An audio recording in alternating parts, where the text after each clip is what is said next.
Yo, uh, I am making a video about schizophrenia and my battle with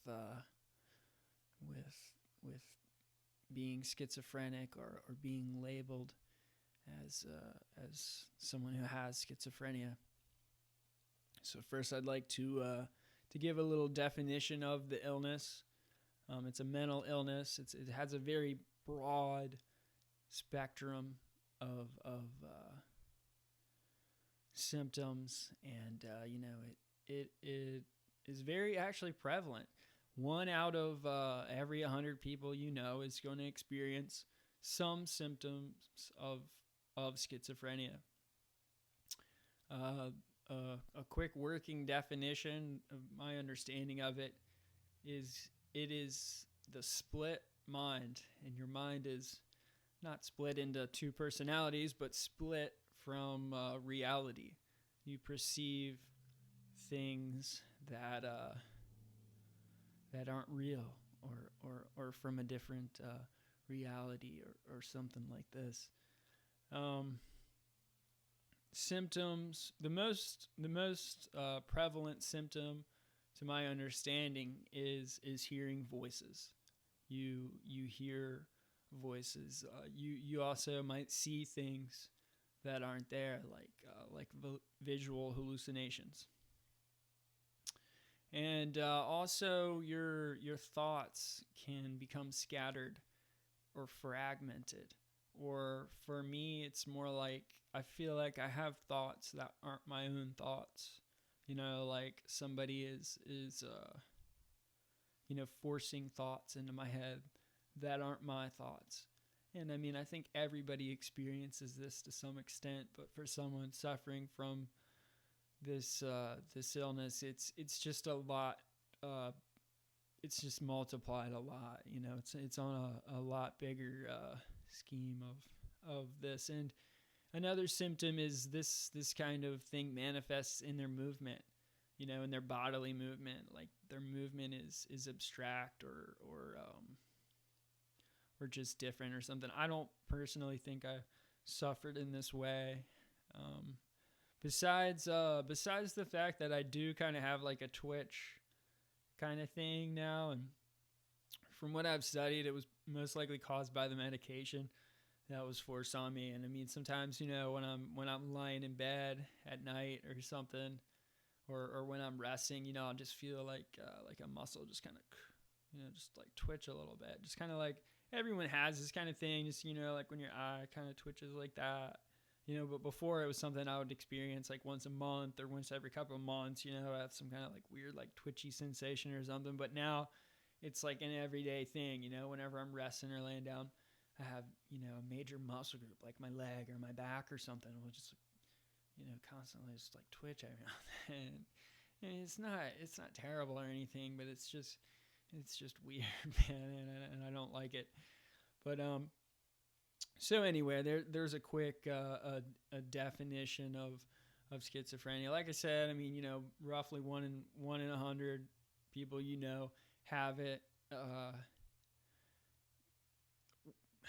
One horrible statistic I've learned from people with schizophrenia, and perhaps the main reason I'm making this video, is half of everyone diagnosed with it attempts suicide, and 1 in every 10 commit suicide.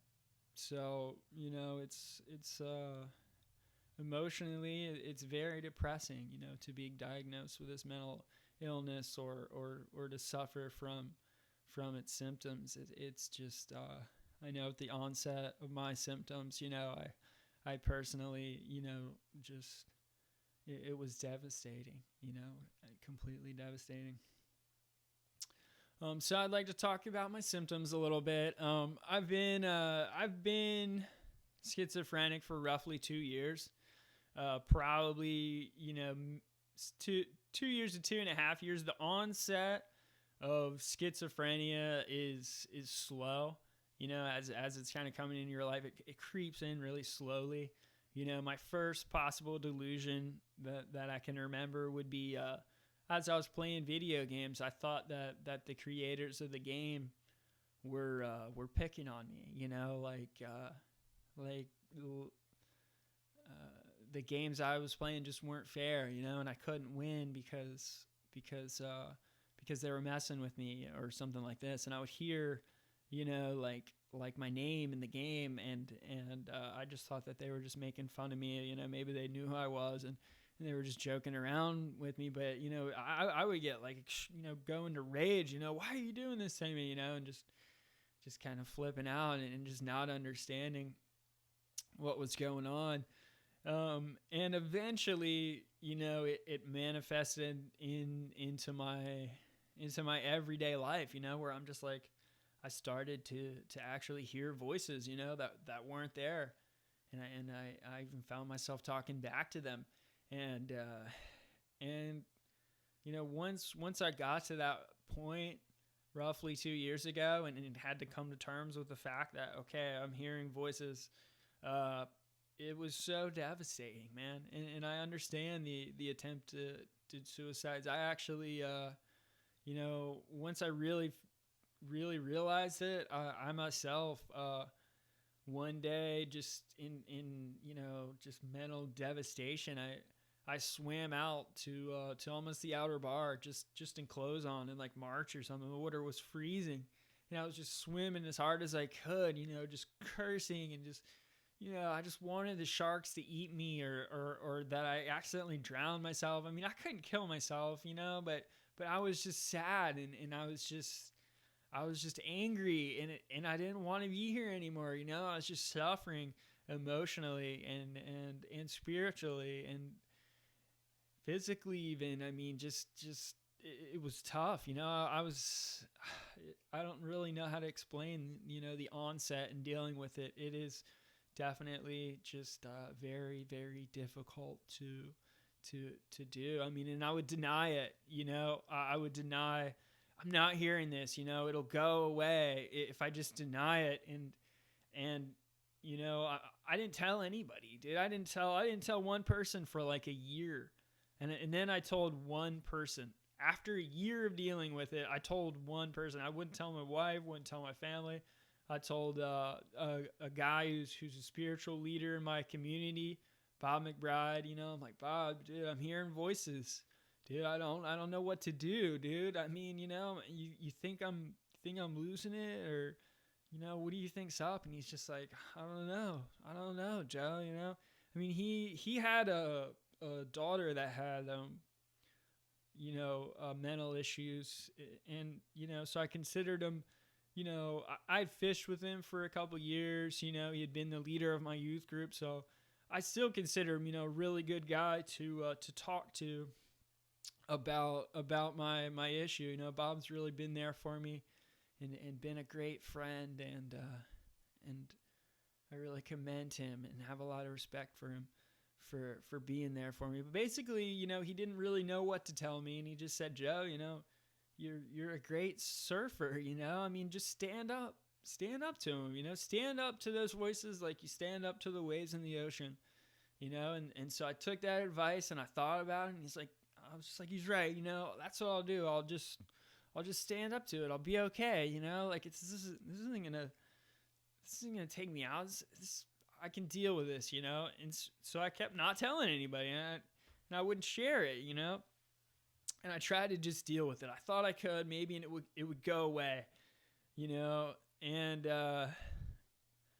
so work and surfing and being around people, like restaurants. I went to a theme park. It was almost a mental breakdown going to a theme park. It was so difficult for me. This summer, I decided to take a long surf trip. I left and went surfing for about a month and a half. And at the time, my marriage was really starting to fail.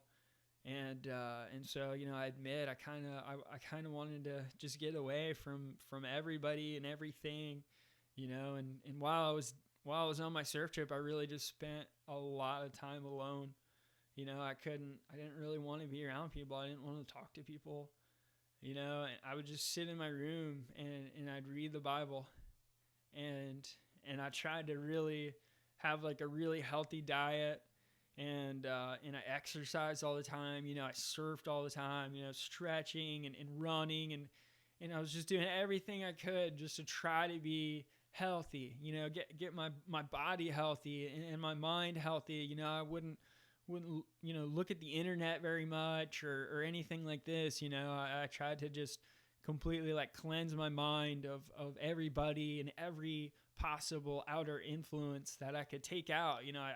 I attempted to take it out, and it just didn't work. I got more and more delusional. I listened to music, and I started to think like some of these songs, were created to me, and I related to them like so deeply and emotionally and delusionally. I think I don't even know how to explain it. And it got to the point towards the end of my trip that I tasted things that weren't there, and I smelled things that weren't there and saw things that weren't there. I was reading the book of Hosea, late one night, and I was reading something to the extent of like the church being compared, or Israel being compared to like a flower, like a lily or something like that, and I smelled, a flower, like and I thought like, is there like a girl outside my room, getting ready to come in here? And I like called out, hey, is anybody out there? Walked out on the porch, no one was there.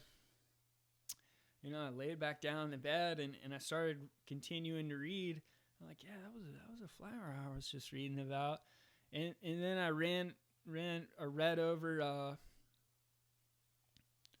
something about a cedar, a cedar tree, and I smelled cedar in the air, and I'm just like, wow, what is going on here? It felt good, it was really neat, like a spiritual experience, but it was also very bizarre, obviously.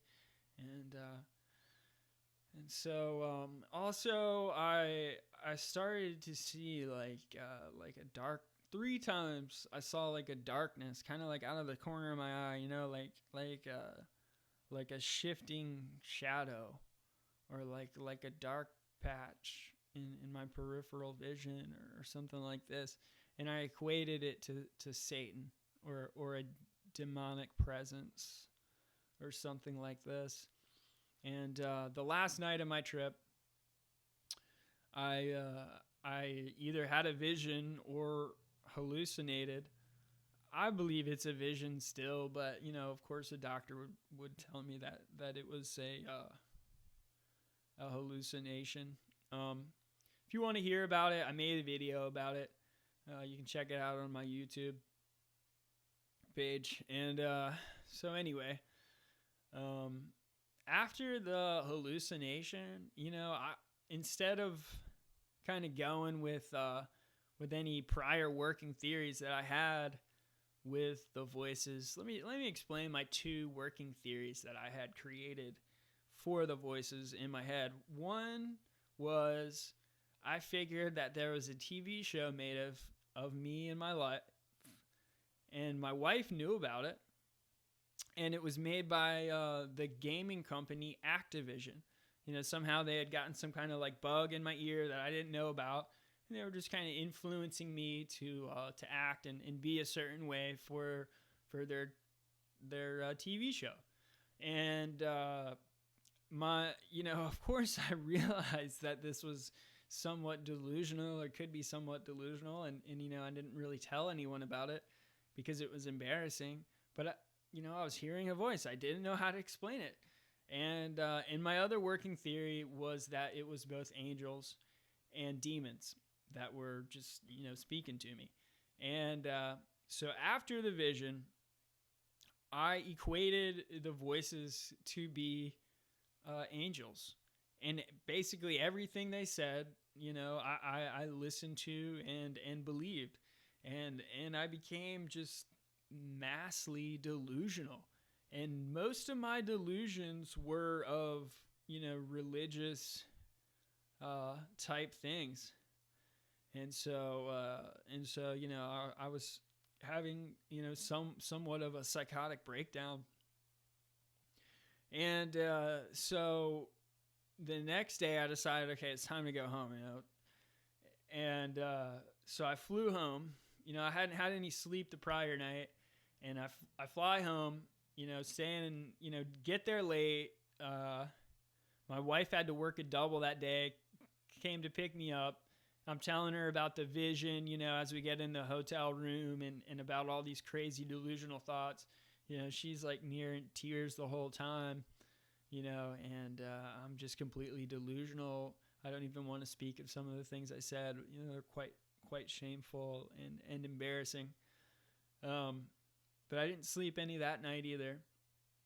And the next day, I had this other kind of like what I thought was a spiritual presence in my room kind of explaining to me that I had to give up surfing and all these new weird laws that I had to follow and everyone else had to follow. And I believed we were in something in the Bible that's called the millennial reign. And in this reign, no one has to go to hell anymore. And so, I got on my bike and I'm like riding down the highway, singing, and preaching. Well, we don't have to go to hell anymore. We made it, and so I was celebrating, but I was swerving in and out of traffic, and I had stopped traffic. I had stopped a Mack truck, and I had the police called on me, and it was thoroughly embarrassing, and so for that incident, my wife decided to institutionalize me. Or no, I guess she just had me committed to a hospital, where they drug tested me, and the hospital actually decided to put me in an institution. So there I went. The cops came to my house. It was like 5 cops or something. A bunch of cop cars in the driveway. It was so just depressing and scary. And they're like, "Are you gonna come with us peacefully?" I'm like, "Yeah, okay, let's go." And so I was taken to the institution, and for me, it was I view the experience very negatively. I didn't want to be there. I was forced to go. I was in complete denial, and no one even told me, that I suffered from schizophrenia until the very last day that they let me out. I wasn't educated on it. Basically, what they did was, keep it, from my perspective anyway, they kept me locked in there, and they forced drugs on me. Also had my nose broken by another patient, where I had to get some stitches, and I puked after the incident from having a broken nose, and they x-rayed it and gave me I forgot what you call it, some kind of brain imaging just to make sure I didn't have any damage or whatever. But the absolute worst part of it for me was getting the drugs forced on me. I don't like taking drugs or medication or stuff like that. And it's not a spiritual thing or a religious thing for me. I just don't like pharmacies, I had to grow up in a home where it was tough. I love my mom and I love my sister, but they battled drugs in their life, and it was hard. So I already had kind of a negative light, and I didn't want the stuff to be forced on me, but it was. And when I say force, they maced me, wrestled me down to the ground and sat on me, and forced the medication with needles into me, and I hated it, man. I hate it. I don't want to take it. I really didn't know much about it. I just didn't want to take it, and so I did my best just to to talk as normal as I could, and they let me out of there after like a week or maybe like 10 days or something like this. And that was hard. That was a hard experience, but the very hardest part of my entire life so far was coming home. I mean, having to face my community, having to face my family and my wife, and that shame, that embarrassment. It was so hard to endure, man. All I wanted to do was lock myself in my bedroom and never look at anyone. I just wanted to leave and go somewhere where nobody knew me. I mean, I can't even explain to you how difficult it was for me at that period in my life. It was really tough. So I don't want to talk about it anymore right now. I want to talk about what I have learned about the medication. I think it's completely evil what they do to people that have schizophrenia. And, I read case studies on it. I really like Peter Breggin. He's a psychologist that is against these types of drugs, antipsychotics.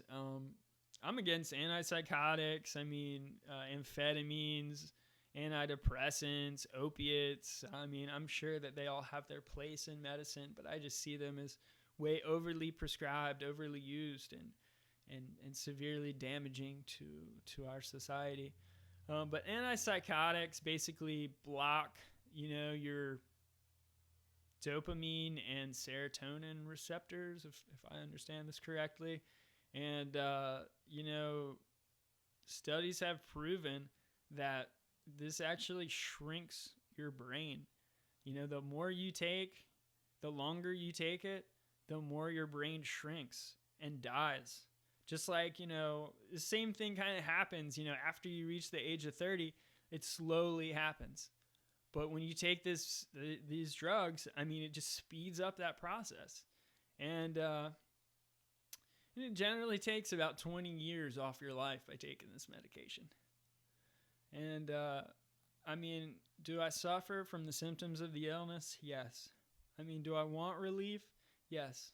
But I also want to be able to think naturally and feel and critically think and read and educate myself. How am I going to do that when I'm just zonked out of my mind all the time on some stupid drug? I mean, okay, some people need it, dude. They suffer, so much that they need it. I can't make the decision for everyone, but I can make it for myself, and I don't want those drugs. I'm sorry. It's not from a religious perspective. It's just from looking at the information, reading the case studies, seeing it in my own family, in the people around me, in society. I view it as a negative thing. It doesn't have to be, but because it is just so much of it is out there, and it's just overprescribed. People are over-medicated. And I mean, the evidence to support this theory, I mean, it's not paranoid delusion. I mean, it's just reality. But it's a perspective that a lot of doctors would hate to hear, and a lot of people that take the medication would hate to hear. And I'm sorry, but I believe it to be reality, and I believe that the studies done and the research, and if you just open your eyes and look at society, you'll just see it to be evident. So it's a very sad thing. And so what could you do if you're schizophrenic? Personally, I would tell you, you should seek treatment. Therapy is definitely a good option. What really helped me was spending time with like-minded people that cared for me and were gentle and would be willing to tell me, where I'm delusional, and to instill truth. People that I could trust, and that I loved, and that would love me back. Love, that's what I think people should treat illness with, is love. And I read the Bible. Most of my delusions were of religious content. Not all of them, but the vast majority was religious content. So to not become delusional again, I choose to read the Bible. The Bible to me is truth. It is spiritual truth. And it's not easy, to read the Bible. It's a difficult thing to understand. And it takes discipline and time and obedience. And you're not just going to know truth in one day. You're not going to, it's just like someone going to college. It takes time. It takes a while to install truth.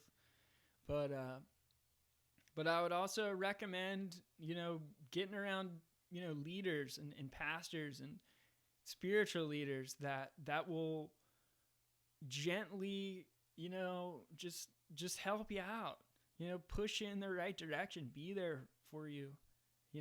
People that care, that's what I see as good treatment is being around, people that love you and care for you, and people that you love and that you can trust. Build back the trust that you lost through your paranoid delusion. You got to build that trust back. And I know how difficult that is, but you can do it. You can stand up to your symptoms. You can. You can. I believe in you. There is hope. And we all suffer, it's not just schizophrenics. Everyone has their own battles. And so I explained my schizophrenia from a purely spiritual perspective.